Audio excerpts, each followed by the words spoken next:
যুক্তরাষ্ট্র এবং ইরানের মধ্যে বর্তমান যেই সংলাপ চলছে সেই সংলাপ একজন ব্যক্তির রাজনৈতিক ভবিষ্যৎ নির্ধারণে সবচেয়ে গুরুত্বপূর্ণ ভূমিকা রাখবে এবং সেই ব্যক্তিটি হচ্ছেন যুক্তরাষ্ট্রের বর্তমান ভাইস প্রেসিডেন্ট জেডি ভান্স। আপনারা অনেকেই হয়তো জানেন যে সুইজারল্যান্ডে যে আলোচনা শুরু হয়েছে ইরান এবং যুক্তরাষ্ট্রের ভেতরে, সেখানে যুক্তরাষ্ট্রের নেতৃত্ব দিচ্ছেন সেখানকার ভাইস প্রেসিডেন্ট জেডি ভান্স।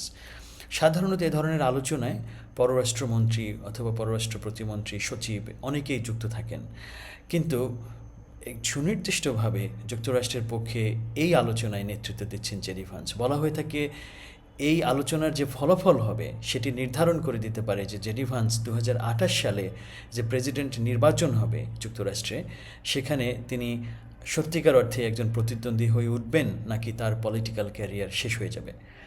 অনেকেই কিন্তু যুক্তরাষ্ট্রের ভাইস প্রেসিডেন্ট অবস্থায় তাদের রাজনৈতিক ক্যারিয়ার শেষ করেছেন। তারা পরবর্তীতে হয়তো নির্বাচনে আসার চেষ্টা করেছেন, প্রেসিডেন্ট নির্বাচনে কেউ কেউ প্রেসিডেন্ট নির্বাচনে অংশ নিয়েছেন, কিন্তু তারা জিততে পারেননি।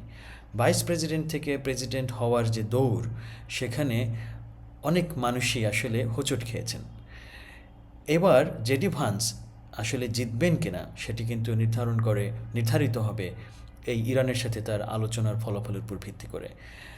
যারা কনস্পিরেসি থিওরিতে বিশ্বাস করেন তারা অনেকেই বলছেন যে ডোনাল্ড ট্রাম্প ইচ্ছাকৃতভাবে জেডি ভান্সকে এই আলোচনায় সামনে এনেছেন এবং এই আলোচনার ফলাফল কিন্তু ডোনাল্ড ট্রাম্প নিজে নির্ধারণ করে দিতে পারেন। তিনি যদি সেখানে গ্রিন সিগন্যাল না দেন তাহলে কিন্তু কোনো চুক্তি এখানে স্বাক্ষরিত হবে না। সুতরাং জেডি ভান্সের উদ্দেশ্য যাই থাকুক না কেন, তিনি যাই অ্যাগ্রি করেন না কেন, যতক্ষণ পর্যন্ত ডোনাল্ড ট্রাম্প এখানে সম্মতি না দেবেন ততক্ষণ পর্যন্ত কিন্তু এখানে কোনো চুক্তি হবে না।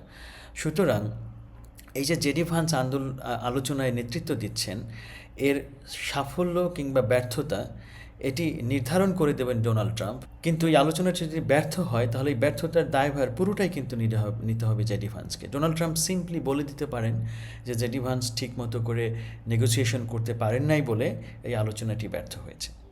সুতরাং আলোচনার ফলাফল একজনের হাতে, কিন্তু এর দায়ভার বহন করতে হবে জেডি ভান্সকে। এটি কিন্তু তাকে রাজনৈতিকভাবে অত্যন্ত ঝুঁকিপূর্ণ একটি অবস্থায় ফেলে দিয়েছে। 2028 সালের আমেরিকার প্রেসিডেন্ট নির্বাচনে বেশ কয়েকজন প্রতিদ্বন্দ্বিতা করতে পারে রিপাবলিকান পার্টি থেকে, যেখান থেকে ডোনাল্ড ট্রাম্প এখন প্রেসিডেন্ট আছেন। সেখানে জেডি ভান্স সবচেয়ে বড় সম্ভাবনাময় একজন ক্যান্ডিডেট হিসেবে আছেন, কিন্তু মার্কো রুবিও, যিনি আমেরিকার পররাষ্ট্রমন্ত্রী বা ফরেন সেক্রেটারি, তিনিও কিন্তু এখানে অত্যন্ত শক্তিশালী অবস্থানে আছেন। এছাড়া রন ডিসান্টিস, যিনি ফ্লোরিডার গভর্নর, তিনিও এখানে একজন শক্তিশালী প্রতিদ্বন্দ্বী। তাহলে এই যে 3-4 জন মানুষের কথা বললাম, এর ভেতরে সম্ভাবনাময় একজন ক্যান্ডিডেট হিসেবে কিন্তু জেডি ভান্স সবার উপরে আছেন, কিন্তু তিনি সবার নিচে চলে যেতে পারেন যদি এই নেগোসিয়েশনটা সফল না হয়। আবার অপর দিক থেকে যদি আমরা দেখি, যদি তিনি সফল হন, অর্থাৎ ডোনাল্ড ট্রাম্প যদি তাকে সফল করেন এই আলোচনায়, তাহলে কিন্তু তিনি এখান থেকে জিতে আসবেন এবং সেটি নির্বাচনে 2028 সালের নির্বাচনে তাকে একটি শক্তিশালী অবস্থানে নিয়ে যাবে। তবে এর পরেও ডোনাল্ড ট্রাম্পের যেই আশীর্বাদ সেটি নিয়ে জেডি ভান্স যদি এখান থেকে জিতেও আসেন এই আলোচনায়, কিন্তু তারপরেও সেখানকার জনগণের কাছে তাকে কিন্তু নানানভাবে নানান প্রশ্নের সম্মুখীন হতে হবে। এই নেগোসিয়েশন বা আলোচনার মধ্য দিয়ে ইরানের সাথে সংঘাত শেষ করার যে প্রক্রিয়া যুক্তরাষ্ট্র শুরু করেছে, সেখানে তাদের আন্তরিকতার ব্যাপারে অনেক রকম প্রশ্ন আছে, কিন্তু একই সাথে এই চুক্তি করতে গিয়ে তাদের যেসব বিষয়ে ছাড় দিতে হবে সেগুলো কিন্তু আমেরিকান অনেক মানুষের কাছে, বিশেষ করে রিপাবলিকানদের কাছে জনপ্রিয় নাও হতে পারে। সুতরাং চুক্তি সফল হলেও জেডি ভান্সের কিন্তু অনেকগুলো প্রশ্নের উত্তর দিতে হবে ভবিষ্যতে।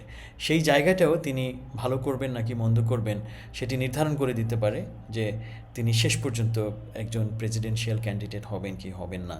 তবে একদম প্রাথমিক ঝুঁকিটা কিন্তু ডোনাল্ড ট্রাম্পের কাছ থেকে। সুতরাং অনেক বড় একটি ঝুঁকি নিয়ে জেডি ভান্স কিন্তু ইরানের সাথে এই আলোচনায় নেতৃত্ব দিচ্ছেন। তার আলোচনার সাফল্য তাকে হয় অত্যন্ত উঁচু একটি অবস্থানে নিয়ে যাবে এবং এখানকার ব্যর্থতা তার পলিটিক্যাল ক্যারিয়ার কিন্তু শেষ করে দিতে পারে।